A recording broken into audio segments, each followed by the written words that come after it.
जी अस्सलाम वालेकुम, क्या हाल है? आप सब खैरियत से हैं? ठीक हैं? हमारा तीसरा दिन है और तीसरी क्लास है और इस क्लास को कहते हैं फिजिकल एक्टिविटीज़। याद रखिएगा कि स्ट्रेस को ख़त्म करना हो, डिप्रेशन को ख़त्म करना हो, एंग्जाइटी को ख़त्म करना हो, पागलपन को ख़त्म करना हो, तो उसका सिर्फ एक ही तरीका है और वो तरीका है फिजिकल एक्टिविटी, एक्सरसाइज। जब आप फिजिकल एक्टिव हो जाते हैं या आप फिजिकली एक्टिविटीज़ करते हैं तो आप यकीन करें कि स्ट्रेस आपका ख़त्म हो जाता है। रज़ा, मैं अक्सर लोगों से कहता हूँ कि भाई साहब, अगर आप खुदकुशी करने लगे, यानी आप ये समझ रहे हैं कि आप ज़हनी तौर पे इतने मफलूज हो गए हैं, इतने पैक हो गए हो आप ज़हनी तौर पे कि अब खुदकुशी के अलावा आपके पास कोई ऑप्शन नहीं है, तो आप खुदकुशी से पहले एक काम कर लें। आप जॉगर्स पहने और जॉगर्स पहनने के बाद आपने 20 मिनट दौड़ लगाने, आप 20 मिनट दौड़ लगा लें, तो मैं दावे से कहता हूं कि ठीक 16वें मिनट पे आप बिल्कुल ठीक हो जाएं। यानी वो जो स्ट्रेस था जो आपको खुदकुशी की तरफ लेके जा रहा था, वो 16 मिनट पे ख़त्म हो जाएगा। अब वजह क्या हो सकती है? इसकी वजह यह है कि ये जो हमारी बॉडी है ना, इसके अंदर मुख्तलिफ किस्म के एंजाइम्स, मुख्तलिफ किस्म के केमिकल्स पैदा होते रहते हैं और जब भी हम ज़हनी तौर पे बीमार होते हैं या परेशान होते हैं तो उसकी वजह केमिकल लोचा होता है, क्योंकि केमिकल जो हैं वो एक दूसरे के साथ मिल मिला के कोई एक ऐसा केमिकल बना देते हैं कि हमें समझ नहीं आ रही होती, बल्कि हमारी बॉडी को समझ नहीं आ रही होती कि इसका हम करेंगे क्या। और वो जो केमिकल होता है वो हमें ज़हनी तौर पे खिलजान का शिकार कर देता है, हमें बीमार कर देता है, हमें मैडनेस की तरफ लेके चला जाता है।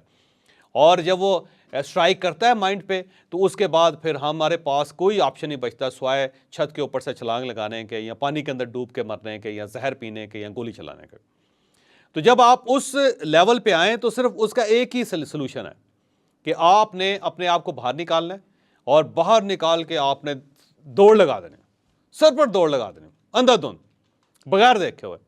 मेरे पास एक साहब आए थे, वो बड़े मोटे थे, तो उन्होंने कहा जी मैं तो दौड़ ही नहीं सकता और ये 20 मिनट कैसे दौड़ूंगा। मैंने कहा भाई मरने से तो बेहतर है 20 मिनट दौड़ लो। आप जैसे भी हैं, आपने जूते पहने हुए हैं, नंगे पाँव हैं, बस आप दौड़ना शुरू कर दें। फिर उसके बाद आप कमाल देखें कि उस दौड़ का कि आपका स्ट्रेस ऐसे गायब होगा, जैसे वो कहते हैं ना, जो सर्फ का इश्तिहार होता है कि आप इसको इस्तेमाल करें और उसके बाद सारे दाग गायब। तो ये जो स्ट्रेस है उसके सारे दाग गायब। याद रखिए, ये याद रखें कि अगर आप एक हेल्दी लाइफ गुजारना चाहते हैं तो फिजिकली एक्टिव कर लें अपने आप को। जितने आप लिथार्जिक होंगे, जितने आप जिसको उनको कहते हैं कोच पोटैटो, जितने आप कोच पोटैटो होंगे, कोचेज होते हैं ना सोफे, उसके ऊपर लेटा हुआ बंदा पोटैटो बन जाता है, यानी कि आलू बन जाता है। तो जितना आप सोफे का आलू बनेंगे उतना आपके अंदर स्ट्रेस आएगा। और याद रखें, जितने स्ट्रेसफुल लोग हैं उन सब का अलमिया ये होता है कि वो फिजिकली एक्टिव नहीं होते। तो जो लेस फिजिकल एक्टिविटी है उसका नतीजा यही निकलता है कि आपकी लाइफ के अंदर डिप्रेशन बढ़ जाता है, आपकी लाइफ में कन्फ्यूजन बढ़ जाता है, आपकी लाइफ में एंग्जाइटी बढ़ जाती है, आपकी लाइफ में स्ट्रेस बढ़ जाता है। और आप अगर इन सब चीज़ों से निकलना चाहते हैं तो आपको क्या करना चाहिए? आपको फौरी तौर पे एक्सरसाइज करनी चाहिए। अब सवाल ये है कि एक्सरसाइज कैसी कैसी करें। मैं आपको बताता हूँ। आज का जो हमारी क्लास है उसके भी 4 ही हिस्से हैं। पहला जो हिस्सा है उसमें यूके के 2 मैंने प्राइम मिनिस्टर्स का हवाला दिया है। एक प्राइम मिनिस्टर, उसका नाम था विलियम ग्लैडस्टोन, ये यूके का प्राइम मिनिस्टर था। ये 26 साल तक पॉलिटिक्स में रहा है, जिसमें कहा जाता है कुछ 16 साल ये प्राइम मिनिस्टर रहा है। और जो इसका दौर था इंतहाई क्रूशल दौर था, इंतहाई परेशान कुन दौर था और उसमें बहुत ज़्यादा यूके के अंदर पोलराइजेशन थी और यूके के अंदर बहुत बड़ी बड़ी तब्दीलियाँ आ रही। तो ये इसको मेजर प्राइम मिनिस्टर कहा जाता है वहाँ का, कि जिसने बड़ी बड़ी रिफॉर्म्स की। और जो दूसरा प्राइम मिनिस्टर है उसका नाम विंस्टन चर्चिल है और विंस्टन चर्चिल ने वर्ल्ड वार सेकंड जीती थी। इस बंदे का कमाल ये था कि यूके जो जंग हारा हुआ था और वो सोच रहा था कि सरेंडर कर दे जर्मन के सामने, इस आदमी ने पूरी कौम को खड़ा किया और खड़ा करने के बाद इसने जर्मनी को शिकस्त दी और यूके को भी बचाया, पूरे यूरोप को भी बचाया। तो सर विंस्टन चर्चिल के बारे में कहते हैं अगर वो 1945 तक प्राइम मिनिस्टर ना होते यूके के तो यूके ख़त्म हो गया था, यूनाइटेड किंगडम ख़त्म थी, कोई बरतानिया ना होता आज। लेकिन ये उस बंदे का कमाल था। अब ये जो दोनों आदमी हैं इतने जिन्होंने एक बड़ा स्ट्रेसफुल दौर गुजारा, इन दोनों में 2 अजीबोगरीब से आते थे। ये जो विलियम ग्लैडस्टोन थे, इनका कमाल ये था कि हर दूसरे या तीसरे दिन ये कुल्हाड़ी के साथ दरख्त काटते थे। उस दौर में ज़ाहिर है दरख्तों को काटने पर पाबंदी नहीं थी और लकड़ियाँ काटना या दरख्त काटना बड़ी एक्टिविटी समझा जाता था।